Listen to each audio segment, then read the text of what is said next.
Hello and welcome to the Hero Council podcast. Today I'm here with Quincéy and Xavier. The rest of the team could not be with us today. But today we're going to have a great conversation regarding art, business, and web design. And I hope you guys are ready. And let's get started. This podcast is part of the Shareable Podcast Network. Learn more at shareable.fm.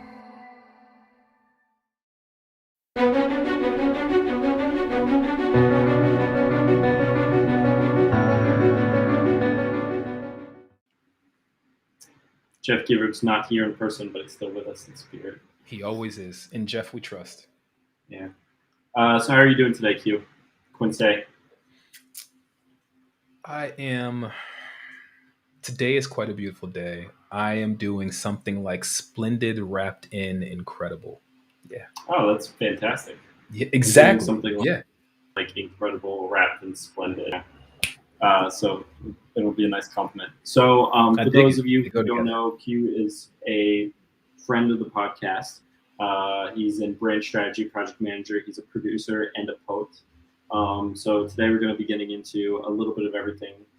So Q, in general, what's going on in your world right now? In general, my world is working on creative projects, producing, working foundational with poetry. I run a few kind of global or international discussion and reading groups around books, around particular books and texts, and kind of like layering them on top of one another and letting them play with one another, rather than just doing a rote way of doing things. But yeah, just in general, just a lot of work around language, what we say, what we mean when we say. Sounds more like communication, but it kind of gets into a little bit more in the language world. And I picked up some great poetry before I went to go away this weekend. So I'm like, really, that's what's, and of course, yeah. Oh my goodness. I was on the flight and I wanted to turn to the person next to me and be like, hey, but you got your mask on. So you can't just, and but like, you got to read this. This is amazing. And it's just that kind of, it's that kind of environment right now. Everything's so tense that there's just these moments for something truly beautiful to emerge. So you've been writing for, how long have you been writing for? Because I know I've been seeing your published works probably for about, I'm going to say 2 years, but it's probably longer than that. So how long have you been writing for?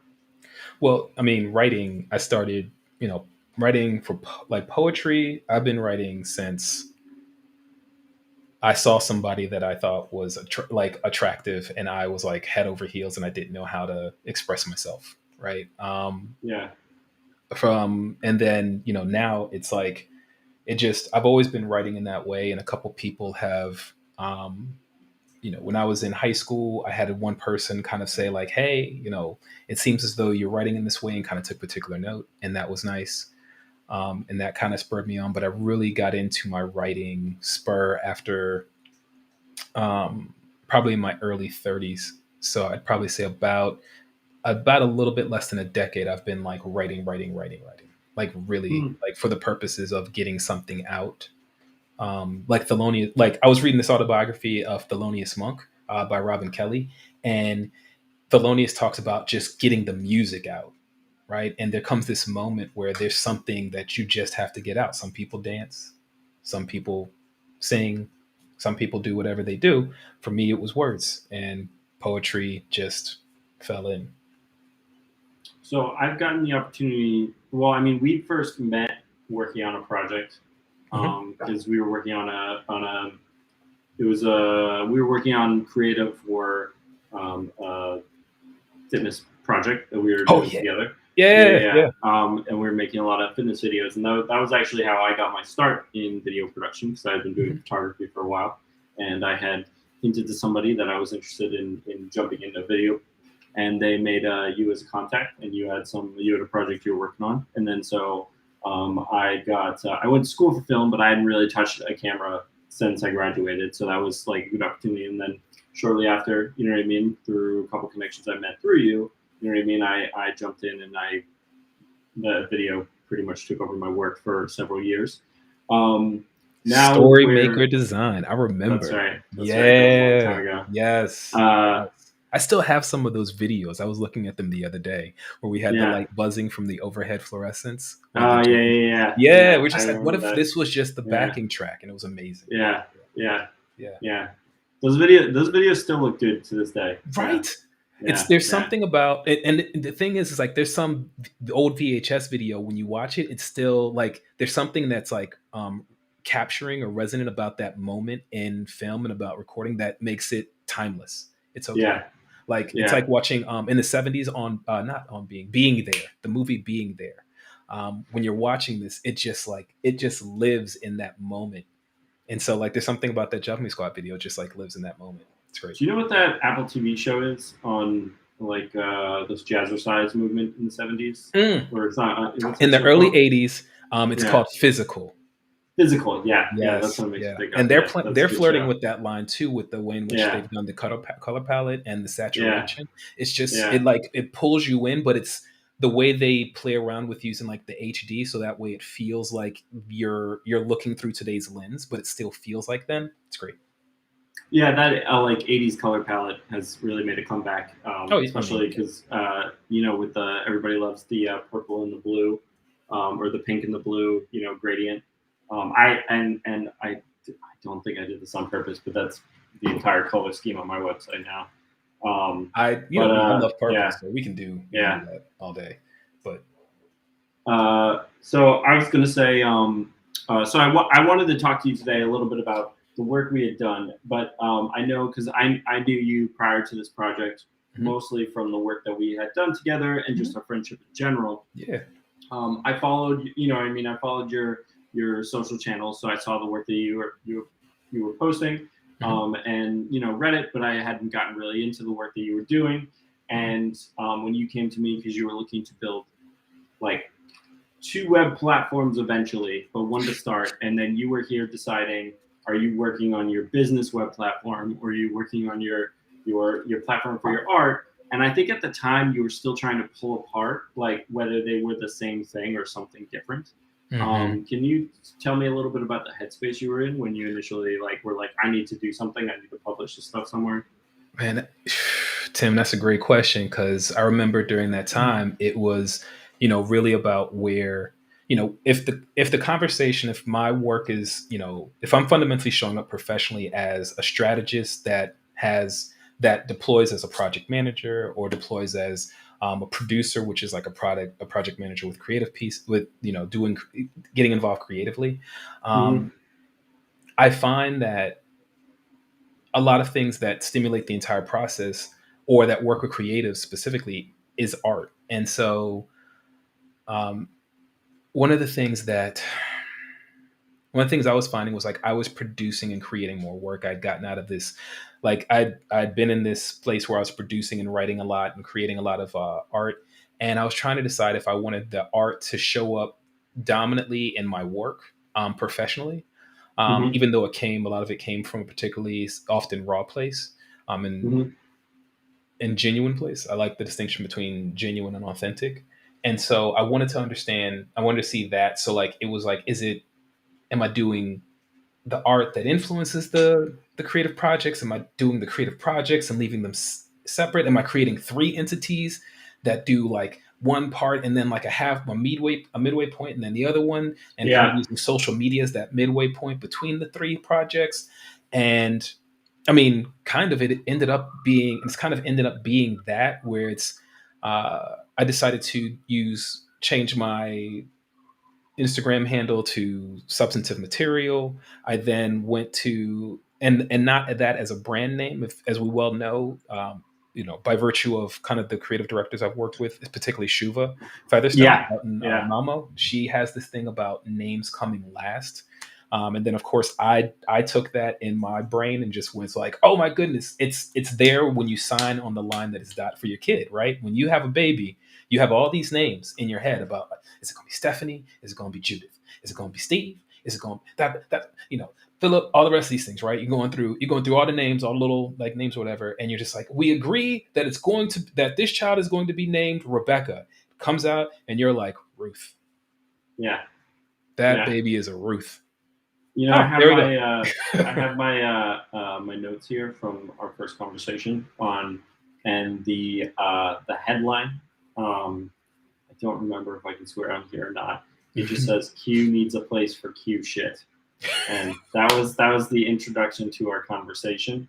And then the rest of my notes are just trying to flesh out what that phrase meant. Exactly.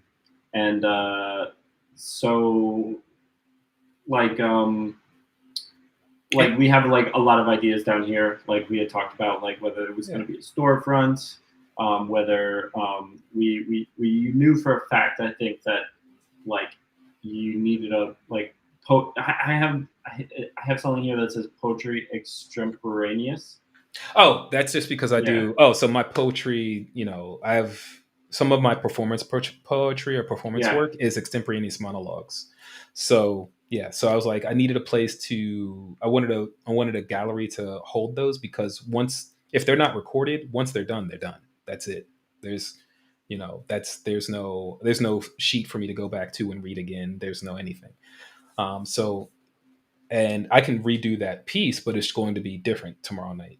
Anywho. Yeah. So I wanted a place for that. But I think one of the things that was kind of putting myself through my own process on the brand strategy side was like, I have these things that are here, and which one do I use my resources to develop and to grow, and which one do I need to expend the least amount of resource to grow and develop, right? And so all three of these things, I'm always going to be posting on social. I'm always going to be creating art. I'm always going to be working in some sort of strategic or project-based position on a project.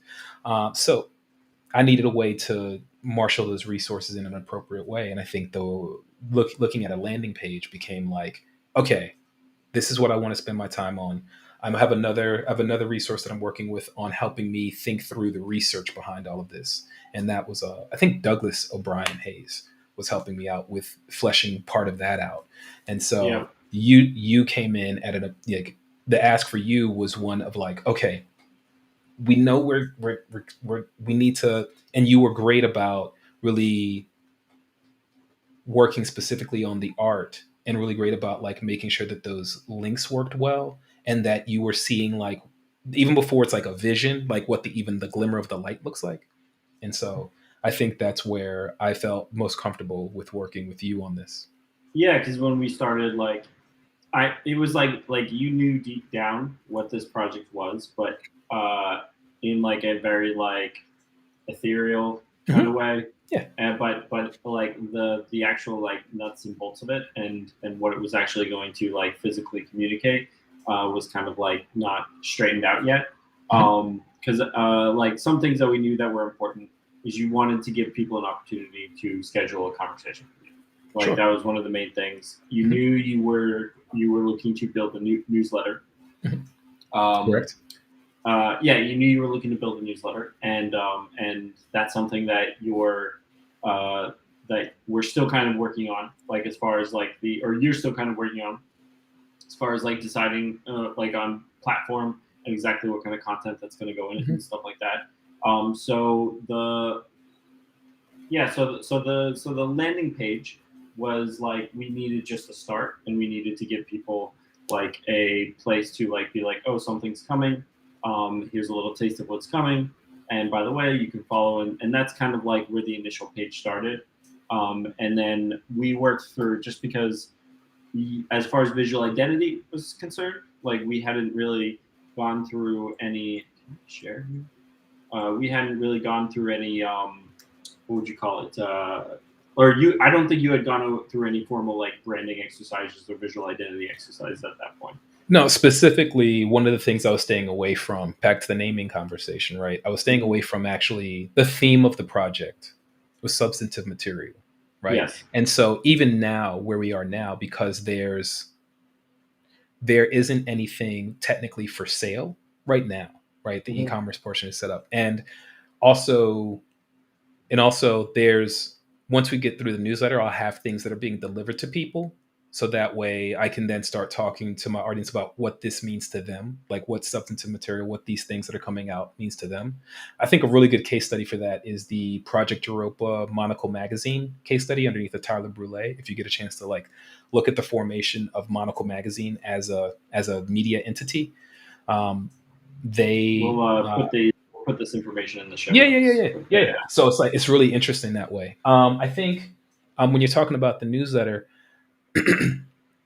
like as we're doing the landing page, it's like, how do I make a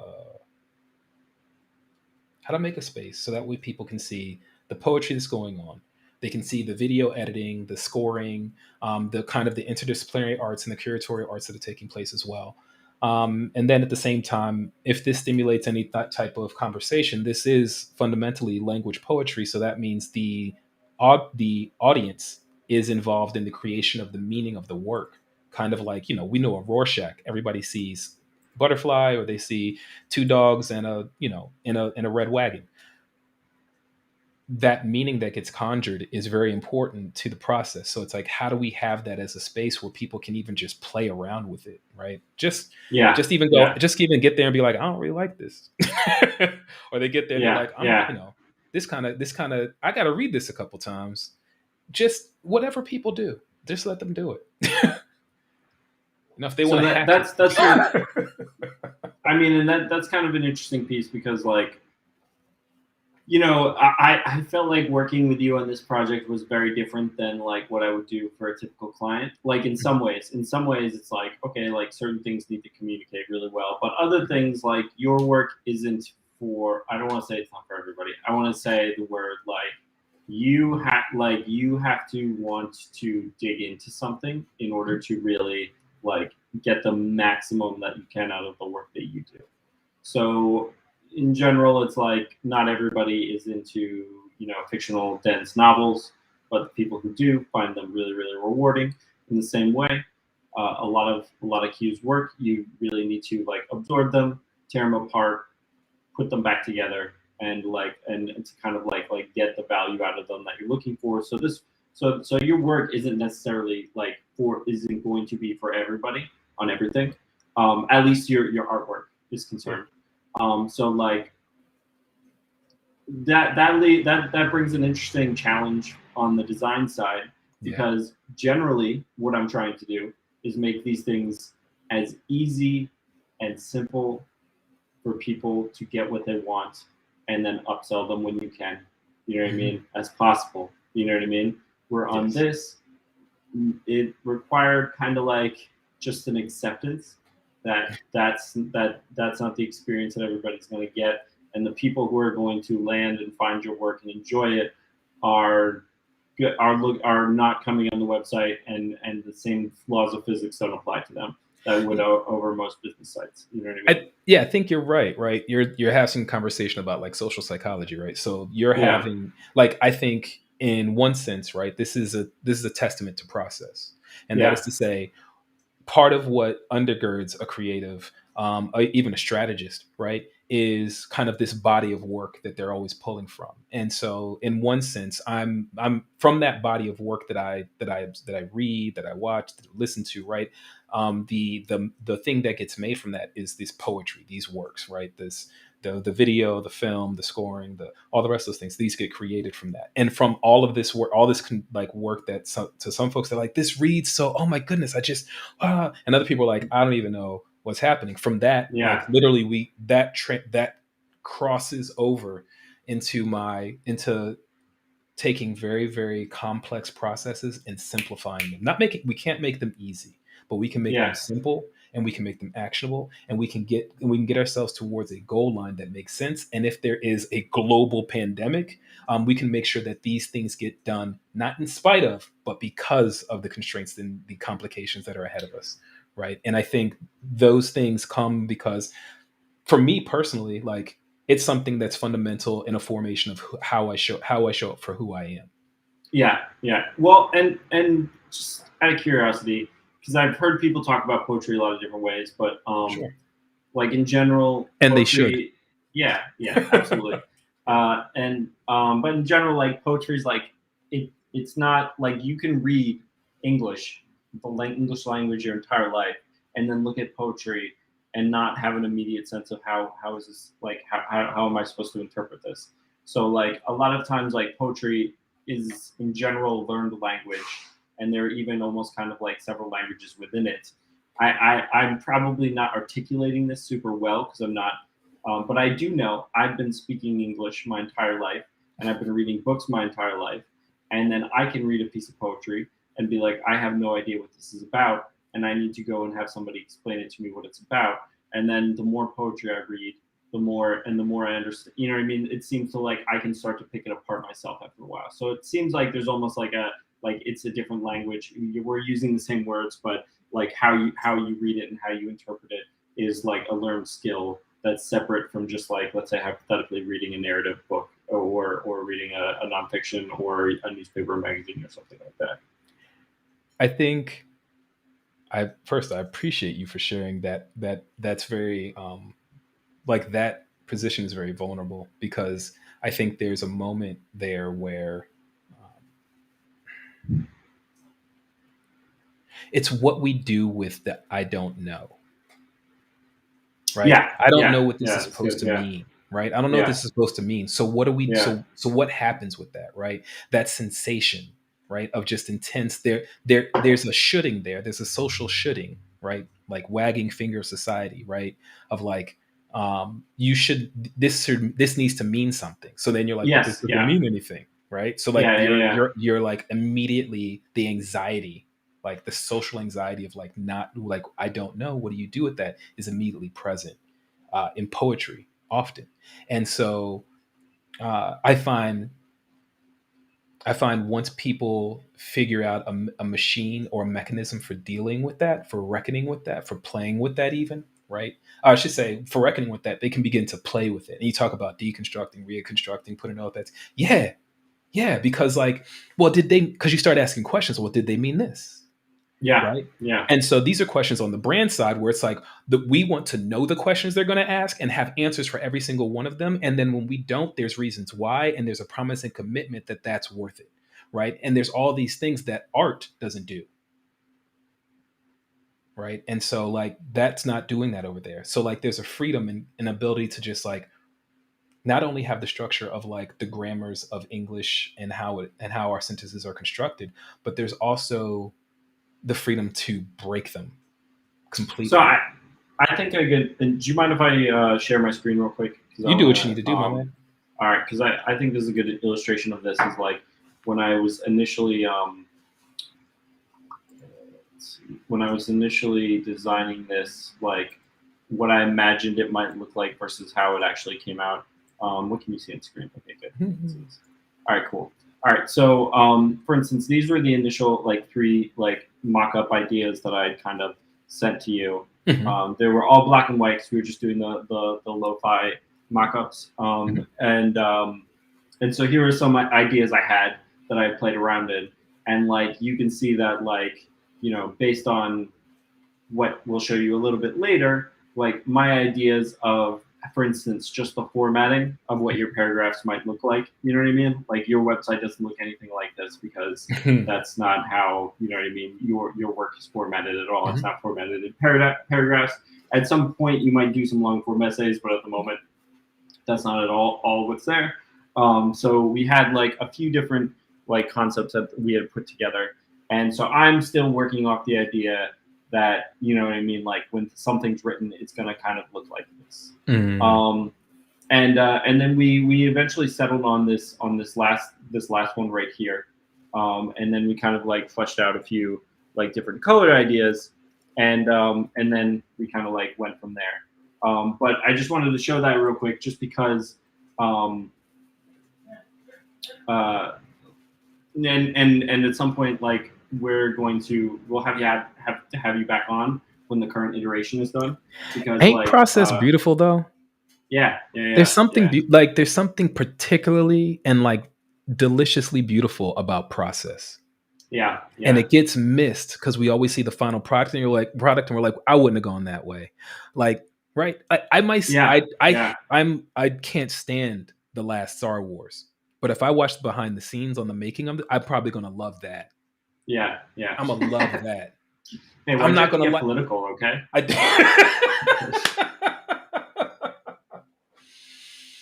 Ooh. I don't disagree with you, but we can No, it's fun.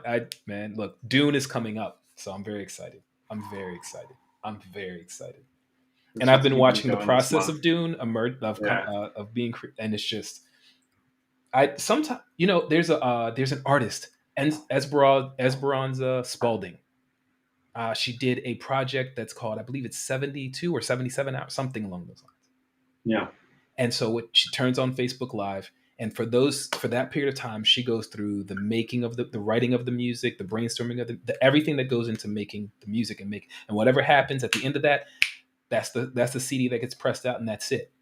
And so everybody, I want to hear, you're like, why would she do that? Because the art is the 77 hours. That's the process. Like, how they arrived at that.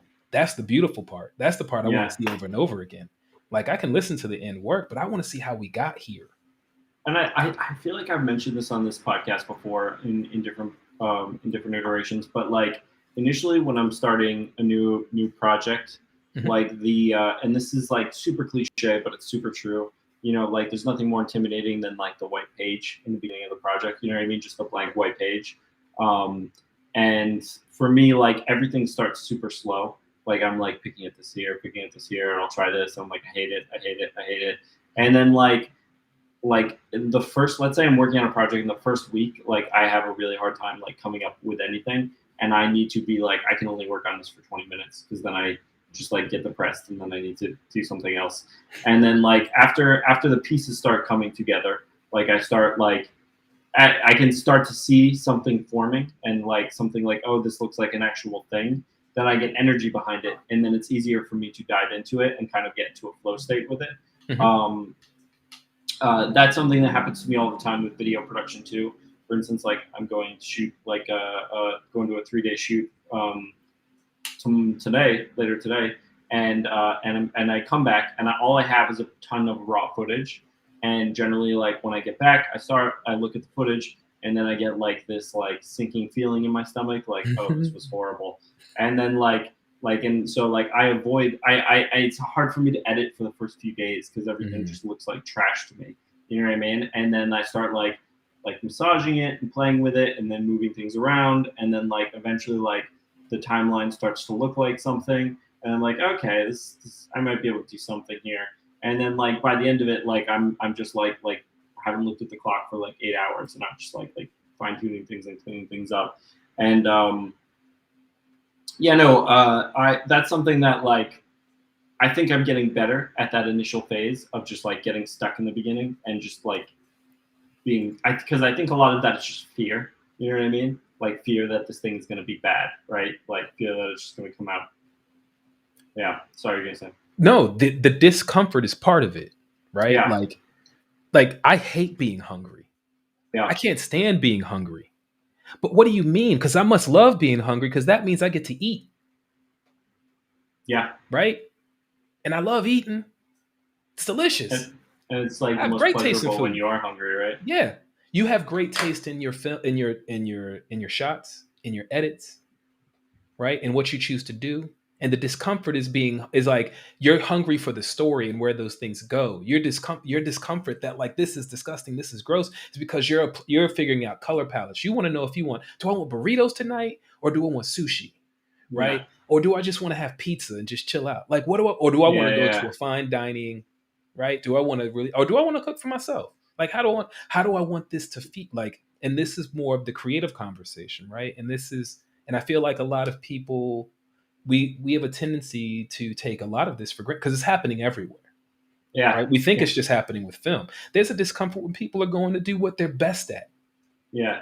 Well, because I redesigned my website this year, and it took me, I'm going to say I probably spent about 4 months on it. Not like I wasn't working on it every day for 4 months, but it was something that it was like an ongoing project for about 4 months. And Jeff Gibbard, our fearless leader, was Jeff, we trust. Yes, he was getting frustrated with the length of the process because Jeff is very good at just being like, I need to do a thing, and then just like, all right, it's up, it's done, And then me, and I think you're a little bit more like me, where it's more of a contemplated experience, and you're like, and you do a lot of research, and you kind of like, what's the terrain like for like personal portfolios these days? And then you spend like a good month just like looking around and just picking at things, be like, I kind of like that, kind of like that, and you're like, I like this, but is this really me? I don't know. And then you start putting it together, and then you're like, fuck, I hate this. I can't put this up. This is horrible. And where Jeff is just like, all right, I got to get some information up on a page, and he just like is able to just throw it up. And then like 3 months later, I'm still like, I need more graphics for this side right here. This isn't as communicating as well as it should be, and blah blah blah. You know what I mean? And then it just be, and then I mean, like, I'm really happy with the results, and I'm not convinced that at this point in my life I could do it any other way. But sometimes having to deal with yourself for promoting yourself and creating your own work is more challenging than working for a client, just because like I don't know, like I'm way more self-conscious when it comes to myself than it is my client work. I am learning to have I used to think it was a problem of publishing, and it's because I enjoy the discourse of refusal, and most folks avoid refusal, but I enjoy the conversation of, I don't like this, I don't dig this. And I feel like I feel like often in the times where, and Jeff has a different agreement with refusal, right? He has terms by which he's willing to engage refusal. And like, and so his relationship with that means like, they can have it out there, right? I want to know why you disagree. And I want to have like an actual conversation. I don't want to, I don't want to do this. No, there's reasons, and I want to know what those are. Why? Because part of the process that I go through involves that deliberation, and it requests, the discomfort is the acceptance or refusal, and the struggle between those two, and like that's what brings about my discomfort, right? And so that makes the process much lengthier, because I can do that without. I used to beat myself up all the time, like internally. Yeah. Man, I don't hit the publish button. You've heard me say it. Yeah. I just need to hit I hit the publish button all the time. I do it on Instagram. Okay. I hit the publish button all the time. You know, I do it within my text messages. It's just because the engagement. And so I started looking at like what the reasons were behind it. And I think that's what's fundamental to like, when you're digging into a process, is like, that's what makes the process beautiful, is because you get a chance to like really dig into it and be like, what's going on here? Why aren't our customers saying yes to us? Why do our customers continually just look at our newsletters and don't engage with any of the content? Why are they interested in our blurbs? Our blurbs are great on our email messages, but the body of our content doesn't elicit any more engagement. And what we want is engagement. Like Q, when you ask me, Q, what do you want people to do? I'm like, I want these conversations.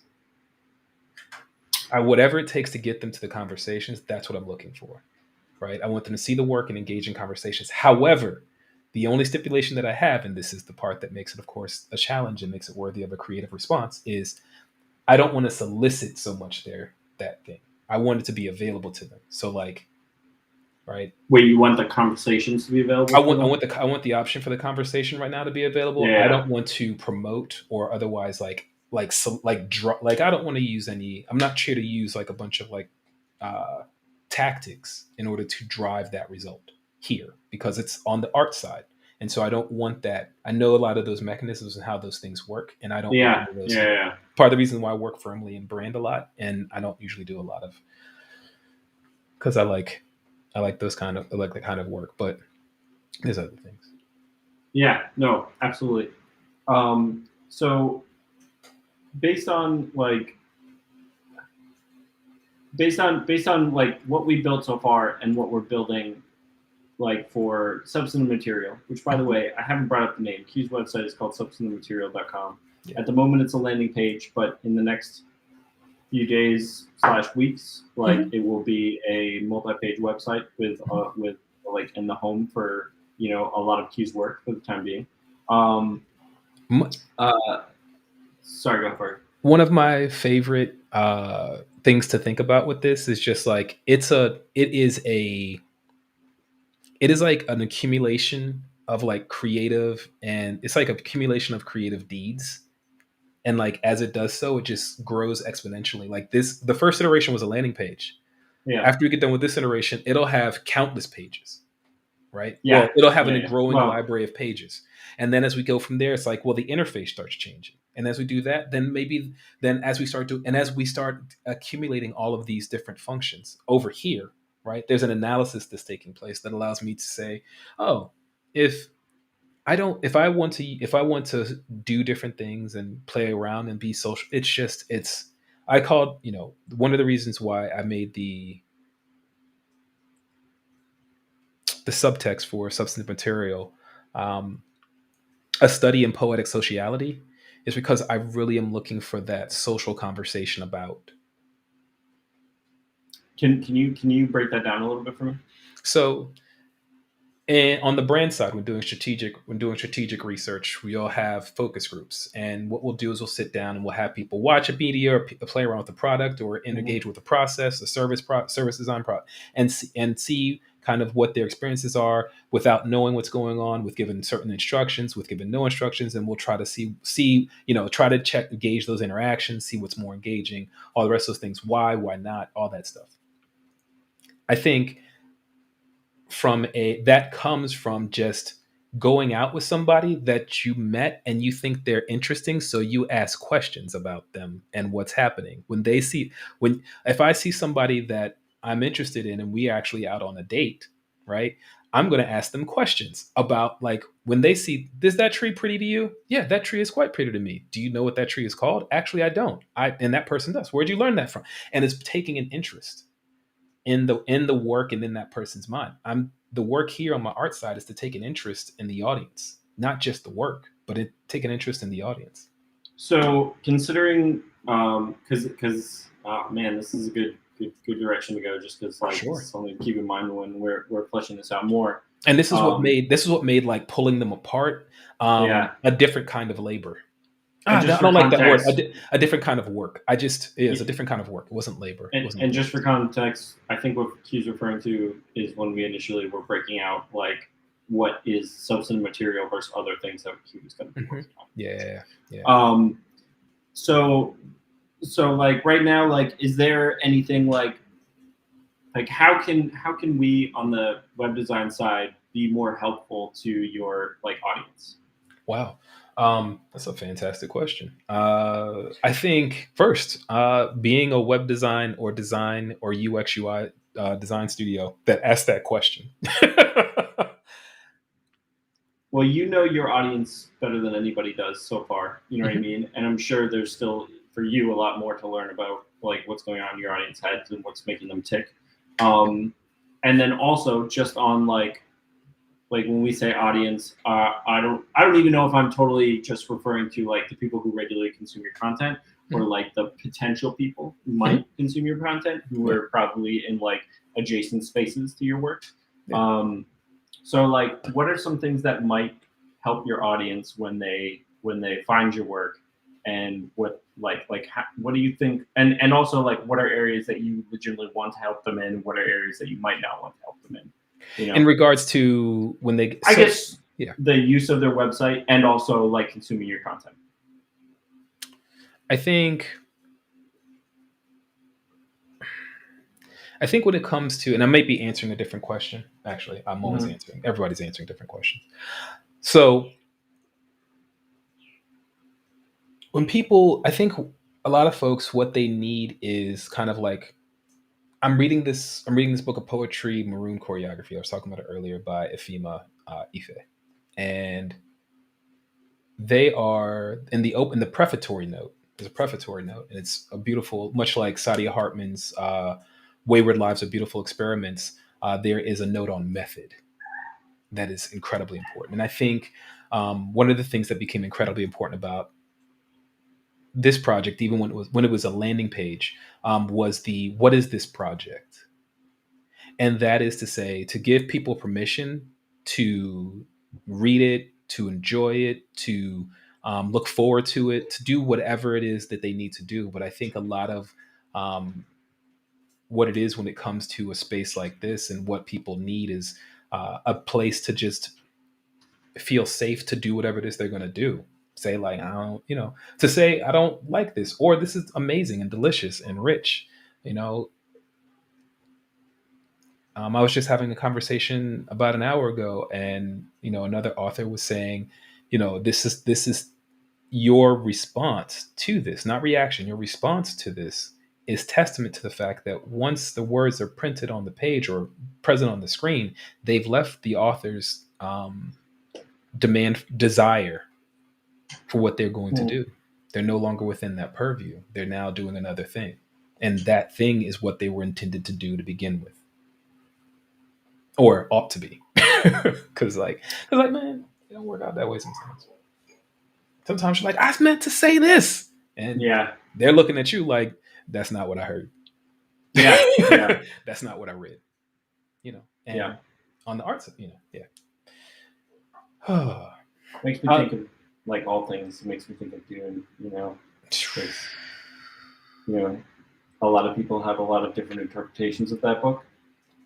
Every political philosophy claims it for their own. You know what I mean? Mm-hmm. So it's like, is this a pro-fascist, or is it neoliberal, or is it critiquing? Critiquing white saviors. I don't know. This demand to be a single thing, right? To be One Punch Man, right? There's only one Punch Man, right? That's it. So like everything else. So the way I answer this question, you already know how I answer this question, where I'm just like, the entirety of the science fiction universe takes place in the Dune universe of 34,000 years. So like all of it. It's kind of like that part in Rick and Morty where they're like, everything's he's like, I didn't know there were snakes in space. Everything's in space. Yeah. And you're just like, and not there, whatever. Yeah, it's all here somewhere. Yeah. It's all in here. Yeah. It's all, you just got to look. You're just looking in the wrong portions. So I don't know. And it's just on the, and so for the website, aliens. It's the aliens. I'm enjoying, I think I'm enjoying the most that conversation that's taking place right now, where people are like, we can't, that word doesn't even work. Like I just and people are like, no, and people are fighting for it and fighting against it, and it's just like, I love that we're at this place that we're arguing over that thing, and not whatever. I would say argue, I mean argue, I mean that in a gentle way, but I like the fact absolutely, people are deliberating over it, and as we ought to, as we need to, because people coast. Yeah, I mean, like, this is going into a different direction, a different tangent. So I'm hesitant to go deeper. I think if you want to bring it back, I think one of the things that's very deliberate about this process, and that makes it iterative in a way that pays attention to like agile methods and waterfall methods of project management or process management, is that we sprint and then we deploy. There's a period of like, we're actually able to engage and implement and do things where I take over for a little bit, and then we come back, go through that analysis together, see what we want to go, look at the available resources, and then sprint again. And then 100%. I mean, like, after when for instance, like with this website, after I pass it back to you, and then you're able to upload all your work to it, and then get it in front of people, and you know what I mean, like, and what you get out of that will kind of elucidate the next stages. I mean, like, I already have some feelings on things like next steps. After we're done with this current iteration, I have some thoughts on next steps, but they're based on nothing more than like, oh, I would have liked to do this. You know what I mean? Just because like it would feel visually satisfying to me, but that's not based on any like legitimate information we're collecting at this point. So I think you just touched on a very important thing. I feel like it's important to the creative process, and I feel like one of the reasons why I like the Heroic Council and one of my favorite, X-Men or superheroes is Charles Xavier, is because like we kind of don't have to exhaust. And when we're working on brand and we're working on different projects, in order to get to brand, we kind of have to, and what brand is and how it interfaces and does what it does and all the rest of those things, we kind of have to exhaust our personal preferences. And part of what good art does is it does the good, and I don't want to say exhaust, actually, I apologize, fatigue, right? Because it's going to become more resilient over time, right? Our preferences, and they're going to become sufficiently durable, and like kind of like muscle fibers, they're going to grow and get stronger, right? This is what's good and this is what's bad. However, we kind of want to fatigue those a little bit, so that way the what, which is who are we actually talking to? What conversation are we actually having? What are we trying to actually communicate? What promises and what engagements and what are we agreeing to as a brand with our audience, with our people, internal and external, our people, right? They're people. So like, what are we trying to say? What's being communicated? And then from there, what would they, and so when we're coming back and saying, I have a list of things that I would like to do, it's like, yes, totally. And I have a list of things that I want to do. And part of what we have to do is fatigue that a little bit to see like, what is, based upon our resources, what do we need to do? And that's part of what absolutely. Coming together is. And like making sure that we gather right and we gather well. We have, we have, this is probably the longest meeting we've had. Right. Because like we meet 20 minutes and it's just like, boom, let's just, and it's not because we're so regimented, it's because we're doing the work of making sure to exhaust that preference or fatigue that preferences sufficiently enough to be aware and be ready for and alert for what the actual touch points are and what we need to do. So this is not necessary. This is necessary. This is a nice to have. Okay, great. This is what we'd like to see. I love this color palette. Like for instance, the color palette, we already know that we're going to be evolving these things. So it's like giving us a little bit of buffer room to play and to like do different things. And for this, we have a little bit, but that translates onto when doing client work of like, we need, we're going to meet on this day. We're going to spend 40 minutes going over this. By the end of it, we're going to have this. Yeah. We're going to be able to do this. We're going to have this done in 2 days, or this is tighter deadline. We'll have this done this way. Yeah. Right. So last question. Sure. What's something you're really into right now? Anything that So we said Dune already. Okay. Yeah. We've already talked about some of the books that I've been reading, some of the books of poetry. So I think the thing I've been really like,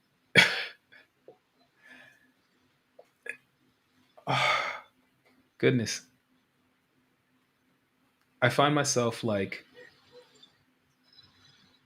torn between like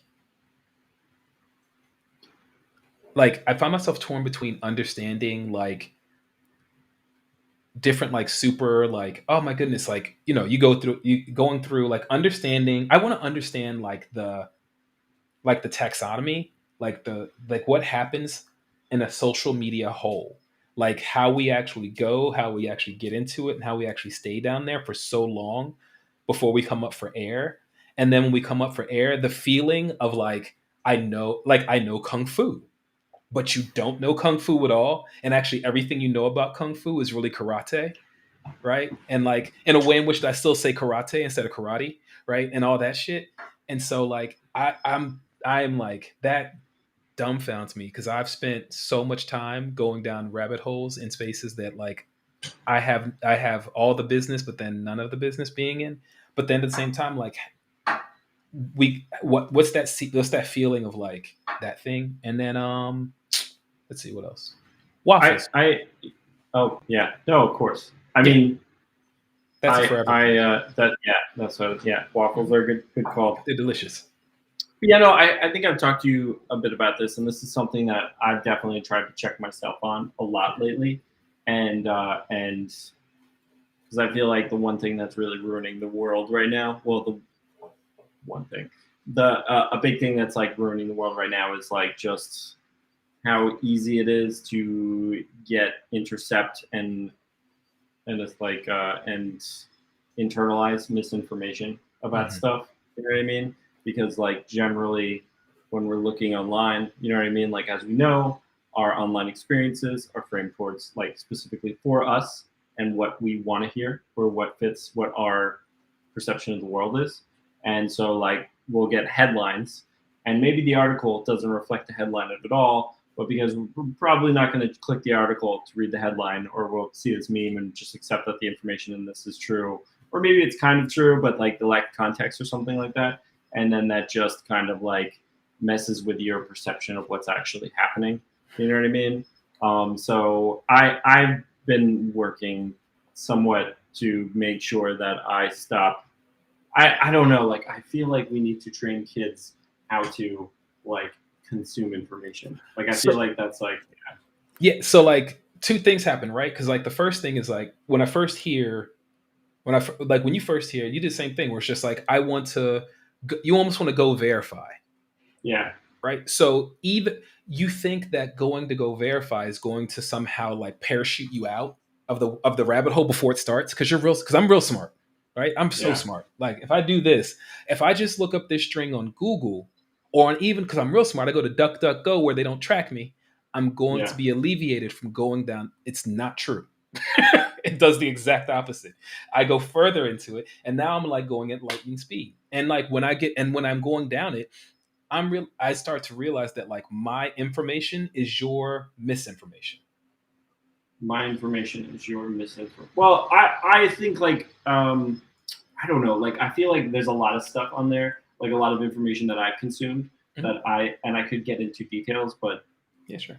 Some of them are I don't want to get like super hard on politics or anything like that, but like for instance with the COVID stuff, you know what I mean? Like a lot of the information that I've consumed, and like I have a lot of people who have certain thoughts about COVID vaccines and stuff, and they send me information, and so like a lot of this stuff is really quickly able to be like you could figure it out. I'm sorry, I'm just dipping and dodging around the actual conversation. The problem is like you can talk about something particularly charged and like loaded up like that, or you can talk about give me jellyfish or the origin of eels. Where do eels come from? Like it involves the Bermuda Triangle, involves all these things, and you can spend all this time going in on it. And by the time you come out, I don't know that I know anything more about eels, but more a collection of stories about eels. And now I want to talk to people about it. I think that's a good way to put it, because for instance, I can't, because there's some people who are like, we know where they come from. And it's just like, do we? When I was looking for it, I couldn't find it. And so even that framing of like, we know where they come from. You know what I mean? Like what I think the exact words you were looking for were, we think we have an idea of how they came about. Like I think that's what but like, but that's the response that I get, or that's the reaction I get when I'm like, I just want to talk. Like, I want to talk about this thing, and it's like that, like those two things, like that's why I'm like the whole taxonomy, like of a rabbit hole, because like it's not just, I feel like once you get to the bottom of the rabbit hole, or your perceived bottom, like coming out of it, and then of course what happens afterwards, that's just the momentum of like what is actually happening. Conversations, all that's, it's fascinating. And then also, I already said Dune. Oh, Ted Lasso. I haven't finished the last episode. I watched Squid Game, of course, and I've watched all the video essays on Squid Game. So I watched the first episode last night. Okay, cool. That was like one of those things where like there was so much hype around it. Yeah, I avoided it for a while, because I was like, it's probably. And then I watched the first episode and I was like, that was a surprising. I didn't expect them to. It's not like you know what it's about, but at the same time, like the choices they make were surprising to me. You know what I mean? Like I was lucky this time, because a lot of times I'm in your position where I'm just like, I ain't watching this, too much hype. Yeah. And then this time it had showed up on my Netflix queue, like right when it was being released. And I had like a day and a half of like just meandering around that I had to do, like just house stuff and like bills and administrative stuff. So I was like, okay, I put it on, and it just took my whole everything. And of course I was like, Squid Game. And now, like, I'm just like, oh yeah. And so, the anatomy of that, the anatomy, the taxonomy, the like everything, because it's wild. So, but yeah, I like that. Yeah. I'm gonna go into spoilers, so we should end the stream. But Q, thank you. I'm sorry, Quincéy, thank you again for coming on. And hopefully, when we have this website wrapped up, we can make a formal formal introduction of it to the world. There is a book that is done by Fred Moten and Stefano Harney. All incomplete. I don't know that this project on this side or on the art side will ever be complete. QuincéyXavier.com, QXavier.com, the professional world, like going in-house, that will always go through fits of completion. Period. Excuse me. I'm sorry. I just threw misinformation out into the world. I need to walk that back. I'm sorry. I can't be on podcasts. You are a wonderfully splendid human wrapped in incredible. Awesome. I appreciate that. Yeah, no. And I'm looking forward to seeing you on Friday. See you on Friday. Yeah. Absolute pleasure. All right. Everybody, thank you for joining us today to the Heroic Podcast. You can find the Heroic Podcast on our YouTube page or where all podcasts are found. And we will see you guys again next week at 2 p.m. Thank you very much. Have a great weekend.